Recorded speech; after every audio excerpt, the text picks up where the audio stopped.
En fait, je vais un peu plus loin dans cette démarche que simplement l'idée d'un islam enraciné, parce que tout le monde parle d'un islam de France. Les grands intellectuels musulmans, les grandes associations musulmanes, les politiques, tout le monde dit on veut un islam de France. La question est de savoir qu'est-ce qu'on met derrière. Parce qu'effectivement, vous aurez aussi des musulmans qui vont vous dire ça n'existe pas, il n'y a pas d'islam de France, pas d'islam d'Algérie, pas d'islam d'Arabie, il y a un islam, c'est l'islam du prophète, l'islam authentique. Ce qui est aussi vrai, parce que l'islam en tant qu'expression théologique originelle, avec des fondamentaux en termes de dogmes, en termes de pratiques religieuses, etc., l'essentiel, entre guillemets, a déjà été dit à l'origine. Il est conservé dans les sources classiques et il doit être compris comme les premières générations l'ont compris dans ses fondamentaux. Sauf que l'islam, ce n'est pas simplement une foi et une pratique ou un dogme, c'est aussi une expression sociale à l'extérieur dans la cité. Et donc tout le monde dit effectivement on veut un islam de France, un islam français, un islam, certains parlent d'adaptation de l'islam ou de la théologie musulmane au contexte français, etc. Moi je pense que c'est déjà un débat de retard. Pourquoi ? Parce que la question de fond en vérité, elle est, et ça j'en suis maintenant persuadé, c'est qu'historiquement l'islam n'a survécu d'une part et n'a produit de la civilisation et du génie créatif, en termes d'œuvres, en termes d'analyse théologique, en termes de civilisation urbaine, etc., que lorsqu'il était enraciné dans une culture, dans un terroir, dans une société, avec des racines profondes.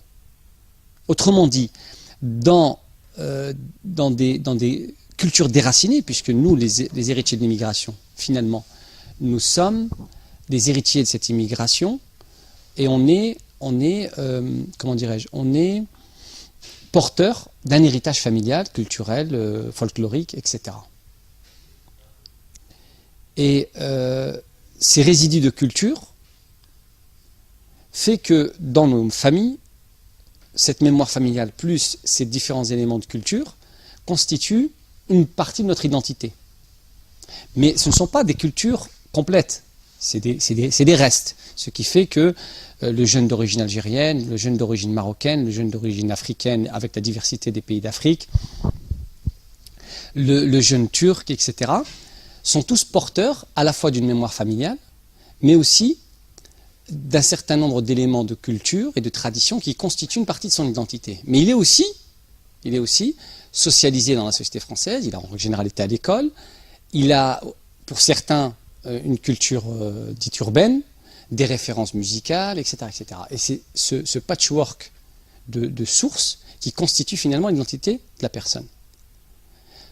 Si j'en reviens à mon postulat de départ, que l'islam ne survit que dans une culture enracinée et forte, ce qui fait que l'islam, malgré les vicissitudes de l'histoire, a survécu dans les Balkans et a produit un islam des Balkans, propre aux Balkans, en référence avec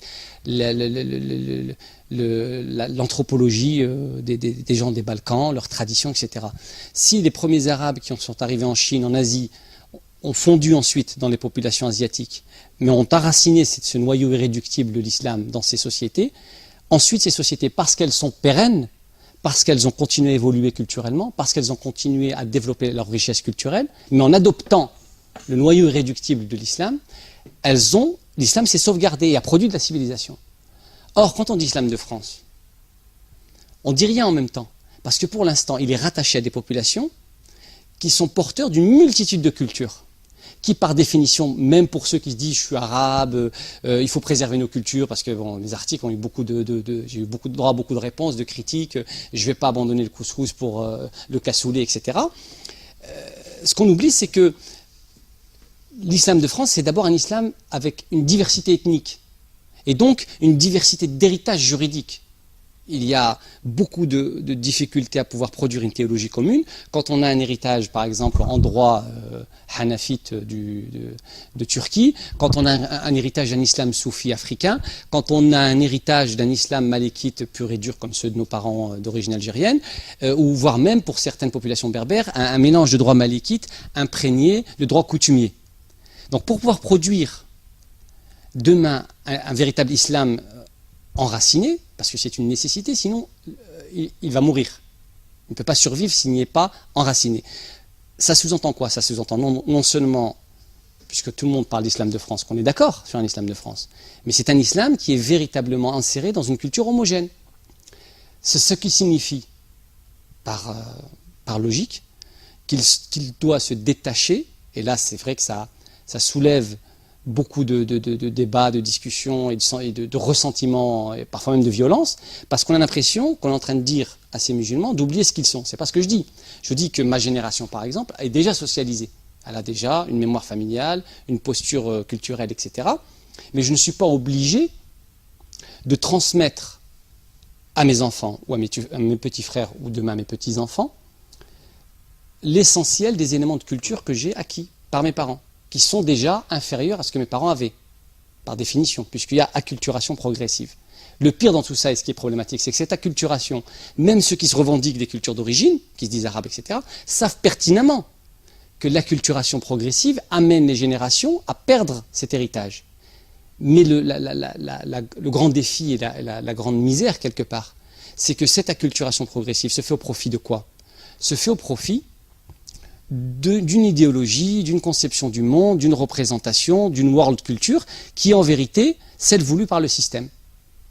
Donc, il s'agit finalement de perdre, de subir, parce qu'on ne peut pas faire autrement, progressivement la perte des héritages d'origine, mais pour les remplacer par quelque part des ersatz de culture, des éléments d'identité qui sont très faibles et dans lesquels l'islam aussi ne pourra pas survivre. Parce qu'un islam, si je prends par exemple des références urbaines, une certaine vision, parce qu'on a vécu effectivement dans un espace urbain particulier qui est la banlieue, qui a produit avec des conditions économiques particulières, sociales, la relégation, etc., une certaine forme de revendication, une certaine forme d'art, de musique, etc., qui constitue une partie de l'identité. L'islam qui survit dans ça, ça donne par exemple la fouine. Ça donne un rappeur qui certes se définit comme musulman.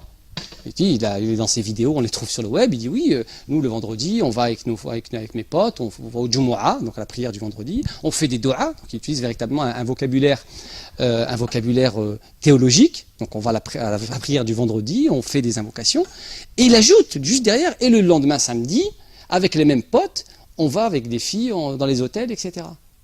C'est ça, quand je parle d'un islam qui ne peut que perdre en substance et en valeur dans un contexte culturel qui s'appauvrit, parce qu'il n'est pas fort, c'est un exemple pratique. C'est-à-dire qu'on arrive ensuite à combiner une espèce de semi-islam avec une approche semi-gangster, etc. Alors que, si on part du principe que, et là encore une fois, c'est ce que je disais tout à l'heure, je n'ai pas adopté les catégories de ceux qui m'expliquent depuis 30 ans ce que je devrais penser de la colonisation, ce que je devrais comprendre de ce qu'est l'histoire de l'immigration. Toutes ces catégories empruntées imprègnent complètement ma génération et les plus jeunes. Je pense que la majorité des musulmans, quand je parle avec eux, et j'en connais un certain nombre, que ce soit des pratiquants ou des moins pratiquants, dans les milieux associatifs, militants comme dans ceux qui sont moins,